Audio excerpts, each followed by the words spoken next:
everyone, thanks for tuning in. Welcome to another exciting edition of Trick or Treat. Hey, what's going on, everybody? Welcome to another episode of an ongoing series where we basically take the camera anywhere we want to try to find secrets, new discoveries to some of our favorite games. And of course, we gotta talk about Silent Hill 2 Remake. Already covered the original on this channel once before, but today I'm gonna be covering the remake, thanks to the Unreal Engine Unlocker that was once made by Franz Booma, so thank you, sir, for that. We're gonna find some unused content as well as seeing the town of Silent Hill without fog, which is kind of fun. And there might be a little bit of developer technique here and there along the way. So if you're super excited to see the big old differences between the original game and the remake in terms of boundary breaking, today is your day. So let's get right on to it. So this first one you may have heard of. The internet could not wait to break this out. It was the Silent Hill Ranch sign. Now, the whole backstory behind this is that there was once an HD collection on the Xbox 360 and PS3, and they redid all the textures for the game, and as a result, the Silent Hill Ranch sign was in Comic Sans for that version of the game. It was lambasted for that. The Comic Sans in the HD. And naturally, the folks at Bloober Team definitely didn't want to make the same mistake twice, or did they? Because the sign that you see normally in-game is that nice Silent Hill Ranch sign that is very similar, if not duplicated, from the original game. But if you go inside the ranch itself, you can find another sign that has the Comic Sans as a reference to that version of Silent Hill 2. Now this one's kind of wild. So fans have always had a theory about Mary being in the trunk of James's car. I believe it was also sort of mentioned in extended media. Forgive me for not knowing that one entirely. But if you take the camera inside the back of the car, you can see that there's a blanket back there. And of course, fans go absolutely wild thinking that, yo, there it is, there's Mary's body, but it's kind of flat. And it's kind of interesting to notice that it's flat, because if you take the camera underneath the environment, there's a similar blanket that seems to jettison outward more than the original blanket, maybe indicating that there would be something actually underneath the blanket. But even weirder than that, if you go further down, there's definitely a protruding blanket that would no doubt give you the indication that Mary's body is underneath that blanket. So this could be content that could be unlocked in some way. It also just could be unused content. Maybe they didn't want to make it super obvious that Mary's body is in the backseat of James's car. Here's a weird one for you. After you get out of the hospital with Maria, you can get to this neighborhood and you can find that inside this house is a green ladder. Now, it should be mentioned that going through all the different houses and all the different areas, and even going underneath the environments in a lot of cases, you don't find fringe objects like this. So to find this ladder is a bit odd. Later on in the game, you can get to Heaven's Night and there's a lost and found bin, and in it, there is a photograph that is obscured by a wallet. Now, if you take the camera past the wallet and look at the photo in full, you can see that the developers actually went for the trouble of crossing out the character's face, seeing as it was a real woman's face, clearly, that was used for the photo. So whoever went through that, congratulations, your identity still remains unknown. That's good for you, knowing how the internet is. And now we're going to talk about today's sponsor, Nico Dorico. Nico Dorico is a colorful platformer game that honestly rivals some of the industry's very best. Help Nico and Luna navigate 7 unique worlds with the help of their animal friends and defeat the Cobring army. You can play solo or with couch co-op as you go through varied landscapes that can even change perspectives at times. Some of the features that we love most from this genre, like rideable mounts or collectibles, it's all here and it's all done in a very tightly polished experience. Honestly, the thing that caught me the most off guard by this title is just how well animated it is. All the enemy animations, cutscenes, main character animations, they're all really well polished. And despite the fact that it's on PlayStation 5 and Xbox Series X, you can also play this game on the Nintendo Switch and it has excellent resolution. And despite the fact that I am sponsored to talk about this game, I will personally say this is definitely worth a look. I'm not going to name any specific games here, but if you know the legendary composer David Wise, he's involved in this project and you can probably imagine why that is. It's a really good game. Anyways, thank you Nico Dorico for sponsoring this episode, and back to the show. Now, in the original Silent Hill 2 episode, I showed you what the environment looked like beyond the fog at the very start of the game. And here in the remake, there is something to see here as well. Taking the camera over here will show you that there are large hills, and you would expect to see trees, grass, that sort of thing. But one of the things you would never be able to see is that over to the right here, there is an image of a building. And as far as I can tell, this is the only building off in this background, so it's unique in that way. Also over to the right, there is that road that James can go down, but of course the game stops you. If I try to take the camera over there, it also just turns the screen completely black, which is surprising. So instead, I'm looking at it from this angle and zooming in on it just to kind of show you what's over there. Obviously the road just sort of ends suddenly. There's also a couple of flat textures for the trees, as well as some fully modeled trees. Back to the area of the Silent Hill Ranch, if you take the camera over near the ranch, there's a scarecrow out in the field. Now, the cool thing about getting close up to this scarecrow, you can see that his head is a pumpkin with a bucket on top of it, but also his shirt is a straight jacket, which is kind of cool. People also wanted to know, of course, about the body in front of the TV screen. This was covered in the original episode of Boundary Break, and it was discovered that it was just another model of James. But this one, is that also the case? Well, it's kind of interesting. So his shoes clearly indicate that he has the exact same shoes as James. Taking the camera underneath the blanket will show you that he has like blood splatter around his lips that sort of turned white for whatever reason. He has no eyeballs, but his nose structure, I believe, is the same as James. And so I do think that in some shape or form, this is just another James model. And now we're going to talk about something that I always get super excited for. It's dev cubes. Look, I know that we occasionally see a dev cube in just about any game that I cover, but you have to understand, I'm pilfering through these games for hours on end. And if I can only find one dev cube out of a sea of hours and hours of content, that means that dev cube is pretty significant.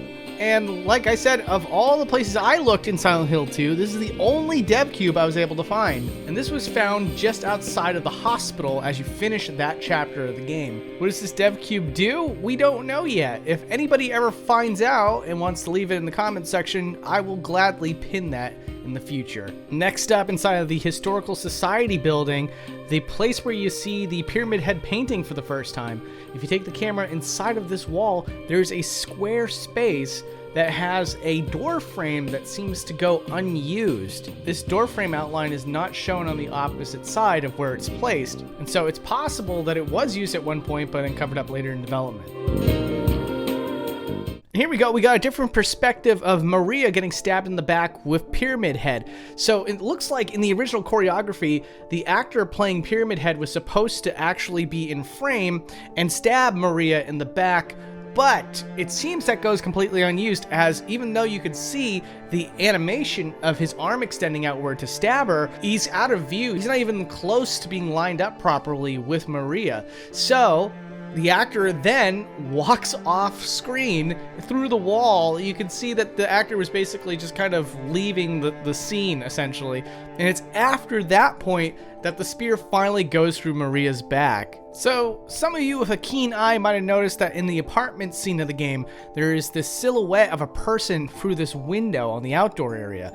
Now, if we take the camera through that window, you're not going to find a person on the other end of it. Sadly, it seems to just be a texture, but weirdly enough, there is a lamp that's placed right behind this image, and it's possibly being used to illuminate the window, because it's not actually attached to anything in this room, which ends up being, by the way, the room that has the radio that's attached to the ceiling.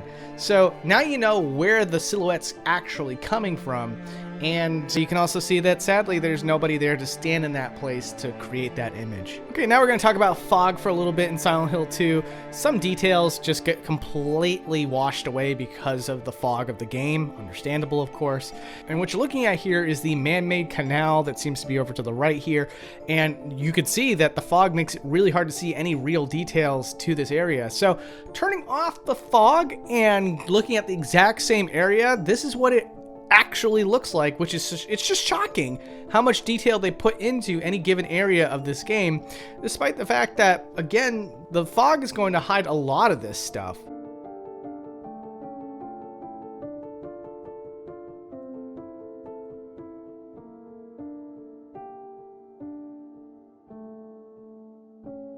And now I just want to show you something a little bit funny and interesting. This is a little bit of a developer technique that's being used here. So in Silent Hill 2 Remake, James really does pull the maps out of his pocket and then looks at it with the full model render. They don't even like cull out the head or anything, which is really surprising covering the show for so long. But that's not the point of what I'm trying to show you here. What I am trying to show you is that if you turn off the HUD, you can see that he's just looking at a plain piece of paper with no detail on it. It's only when you turn on the HUD that it's placed directly on top of this 3D model of the map paper.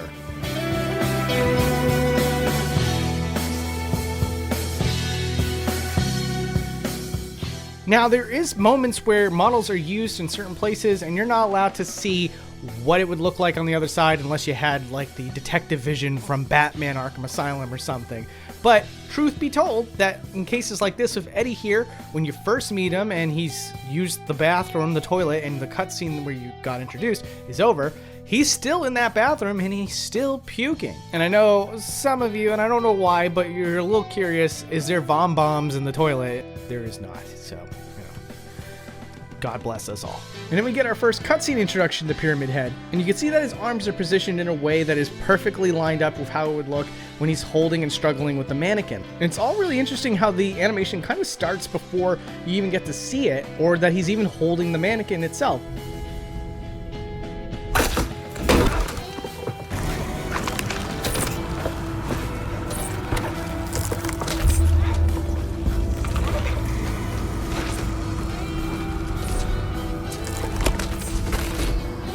And even when the camera's cut away from him, there's still that animation of him struggling with the mannequin, even though it's not there.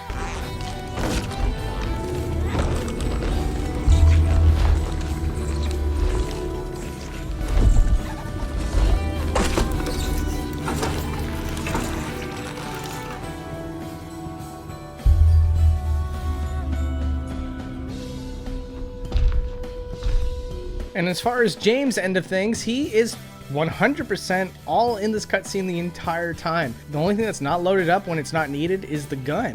So sometimes he's just sort of phantom holding a gun.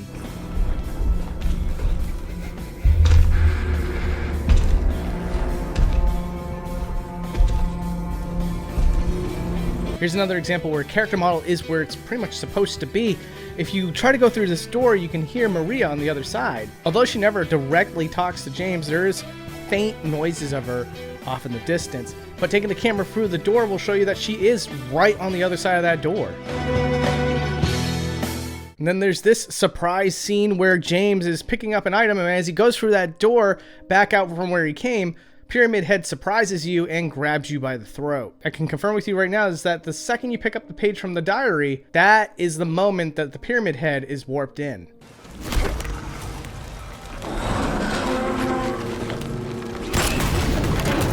And then there's this cutscene where Laura locks James in the room with the boss, and she goes to walk off. If you keep the camera on her, you can see how far she gets down the hallway. You can also see that that menacing grin stays on her face the entire time until she eventually disappears.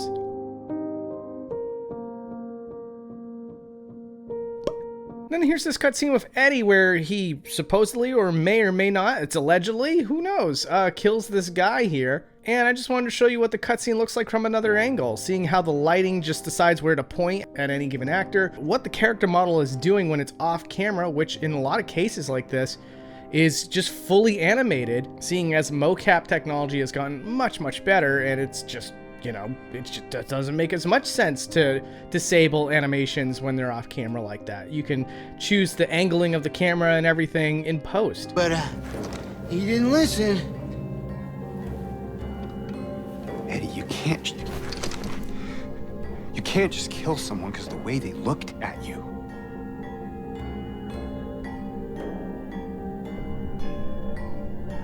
And then there's this scene with Laura that is completely unseen by the player, and the character model is there while she's singing, although she's not animated in any way. And interestingly enough too, the image that she draws on this wall is not there yet.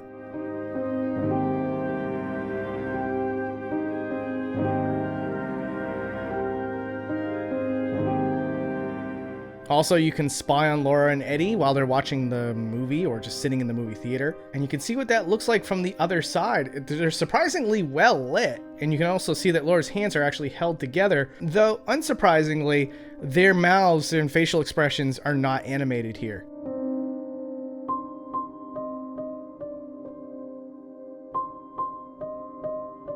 Then there's this scene here where Laura has the letter and she hops over this fence to get away from James. Now, if you look at the fence from the other side, you can see that it's not modeled on all sides, which is kind of interesting. And then on top of that too, when Laura jumps over the fence, her model gets stuck in mid-air, which, yeah, okay, cool. It's just a little surprising in which spots this game decides, no, we're not going to fully commit to whatever data we have for the mocap actors. If you want to see where Angela heads off to during the knife scene, you can see that she kind of goes down to the left and is met with the wall of the room. You could also see that her face is very pained, which is the last expression that she has before she's out of frame for this cutscene. Now I call this next segment the segment where James puts his hand into icky stuff and we see where his hand goes. Here's the first time that James puts his hand into some icky stuff. And you can actually see that the hand clips through the tunnel. And unlike the original game, the item in which he grabs is not stored in here. It just kind of shows up in his hand afterwards.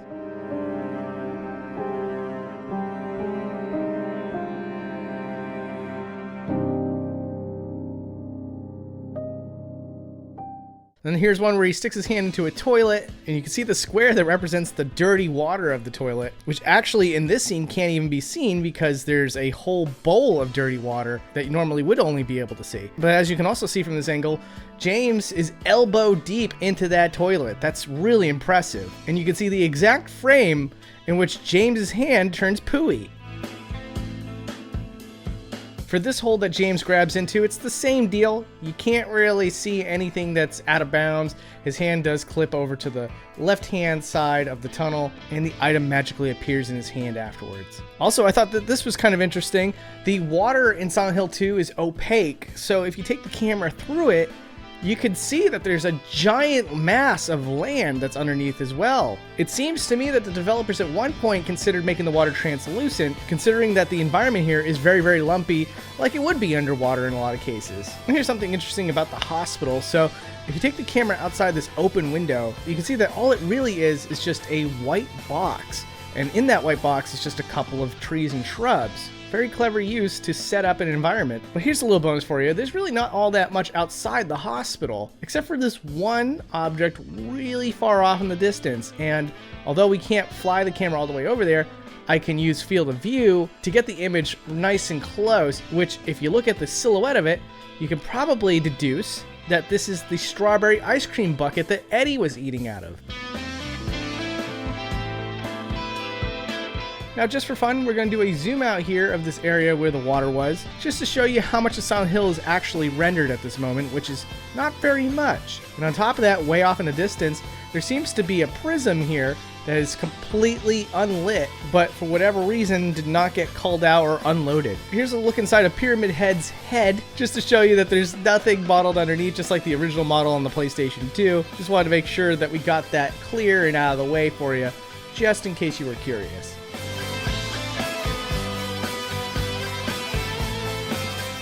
And then for the nurses, you can see that they have like some square thing in their mouth. So I wanted to take the camera in and just give you a full view of the entire object.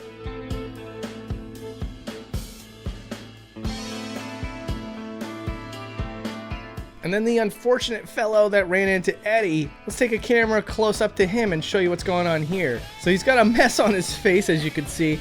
But if you take the camera through that mess, you can see that there's more of his face that's modeled here. In fact, if we take the camera slightly underneath the table, you can see that he still has an eye.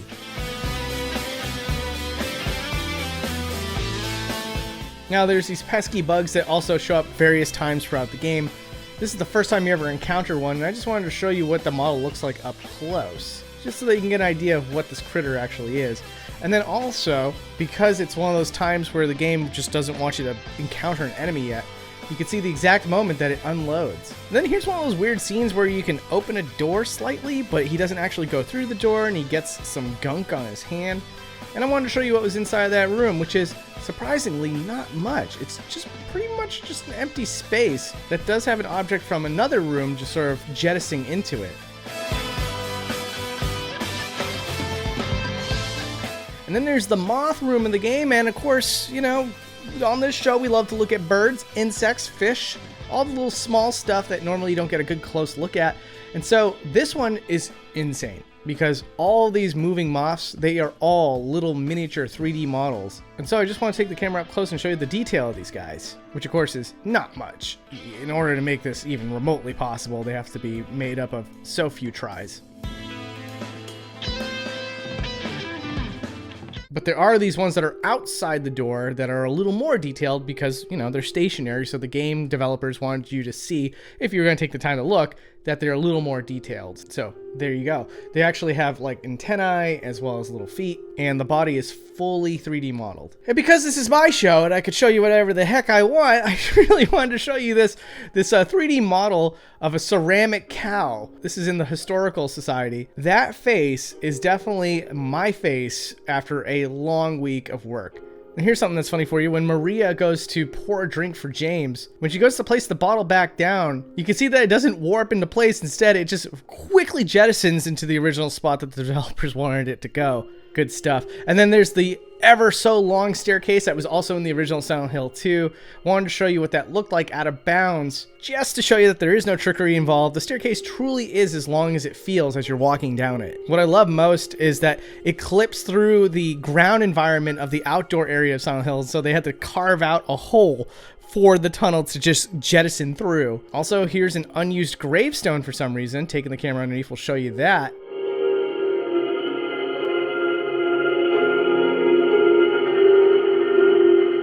There's also a roof for the church here that I'm not sure players would be able to see. There's also like a bell tower type area. There's no bell inside, but it's kind of cool that there's an area in here that, you know, is fully modeled.